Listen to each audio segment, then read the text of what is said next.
বিশ্বকাপ ফুটবল বিশ্বের সবচেয়ে বড় মঞ্চ, যেখানে খেলার স্বপ্ন দেখেন প্রতিটি ফুটবলার। আর সেই স্বপ্ন যদি হয় ব্রাজিলের জার্সিতে, তাহলে আবেগটা যেন আরো অন্যরকম।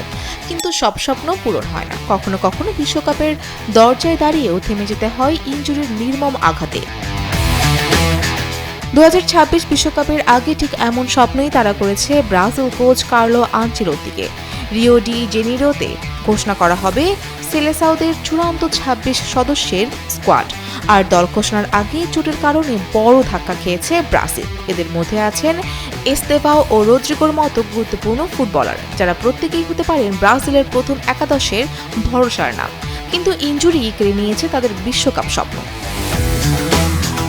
এই ঘটনাগুলো যেন ফিরিয়ে এনেছে এনচেলোত্তির নিজের জীবনের এক কষ্টের অধ্যায়। 1982 বিশ্বকাপে ইতালির স্কোয়াডে জায়গা পেয়েও শেষ মুহূর্তে ইনজুরির কারণে খেলতে পারেননি তিনি। অথচ সেই বিশ্বকাপেই চ্যাম্পিয়ন হয়েছিল ইতালি। সম্প্রতি ব্রাজিলের সংবাদ মাধ্যম ইউওএলকে দেওয়া সাক্ষাৎকারে আনচেলোত্তি বলেন, চোট একজন ফুটবলারের ক্যারিয়ারেরই অংশ। কঠিন সময় পার করলেও সামনে তাকাতে হবে। আমি রদ্রিগো ও মিলিতাও এর সঙ্গে কথা বলেছি, তাদের দ্রুত সুস্থ হয়ে ফিরে আসতে বলেছি। তবে ইনজুরি তাকে থামাতে পারেনি পুরোপুরি। খেলোয়াড় হিসেবে দুটি এবং সহকারী কোচ হিসেবে আরও একটি বিশ্বকাপে অংশ নিয়েছেন আনচেলোত্তি।